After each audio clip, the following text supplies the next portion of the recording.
Bonjour, c'est Joy Ferré de Ferré Associés. Comme d'habitude, une petite vidéo sur des conseils et des astuces aujourd'hui pour les demandeurs d'emploi. J'ai une question qui revient souvent par rapport aux demandeurs d'emploi que j'accompagne ou sur les différents ateliers de techniques de recherche d'emploi qu'on fait chez Ferré Associés.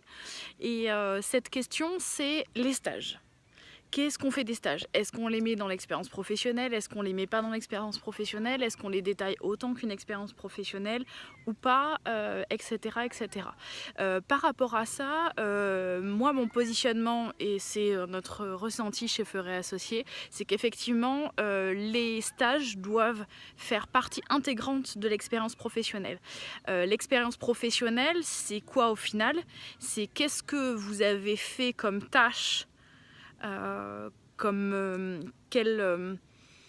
sont les concepts que vous avez développés, quelle est la façon de réfléchir, la façon de travailler que vous avez développée, et quelles sont les compétences que vous avez expérimentées dans une vraie entreprise, dans un vrai poste de travail. Donc pour ça, qu'on soit stagiaire, CDD ou CDI, ça a le même impact. Vous avez développé votre compétence de la même manière que vous soyez stagiaire en, par exemple, stagiaire fleuriste, je prends souvent cet exemple-là.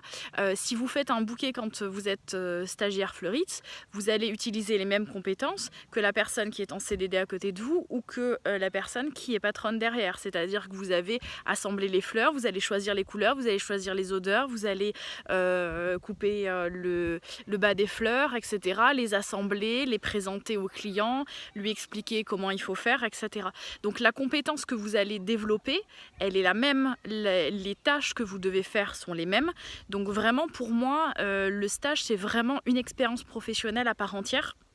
Surtout qu'en plus, ce qu'il faut voir aussi, c'est que comparé à d'autres expériences professionnelles, lors de vos stages, en général, on vous laisse le temps d'apprendre.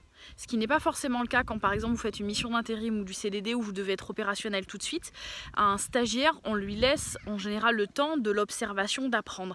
Et c'est une grosse partie de l'apprentissage. Voir les gens faire et observer les gens faire et pouvoir refaire et prendre le temps de refaire correctement ce que les autres ont fait devant vous, c'est exactement ça l'apprentissage. Donc c'est vrai que pour moi, c'est essentiel que les stages soient dans l'expérience professionnelle, qu'elles soient, donc ça c'est le premier point. Deuxième point, qu'elles soient détaillées autant que les expériences professionnelles. Et j'irai même plus loin que ça, les autres actions que vous avez pu mener qui ne sont pas des stages mais qui vous ont fait travailler certaines compétences, comme par exemple je me suis occupée d'une personne handicapée pendant 5 ans, ou j'ai ma grand-mère qui est malentendante donc je parle la langue des signes avec elle. Tout ça c'est des compétences qu'il faut que vous ajoutiez aussi dans votre CV et qui pourtant ne sont pas de l'ordre de l'expérience professionnelle.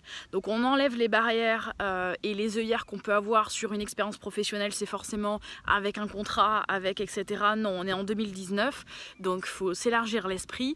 Et bien sûr que les stages professionnels que vous faites ou les expériences en association, à partir du moment où vous avez développé des compétences, créé des projets, etc., font partie intégrante de l'expérience professionnelle. Voilà, c'était la petite info du jour. Donc parlez de vos stages dans votre expérience professionnelle, parlez-en aussi longuement que vos autres expériences professionnelles et ce sera un plus pour votre CV. Merci beaucoup, soyez heureux dans le travail, abonnez-vous à notre chaîne YouTube et je vous souhaite une belle journée. Au revoir.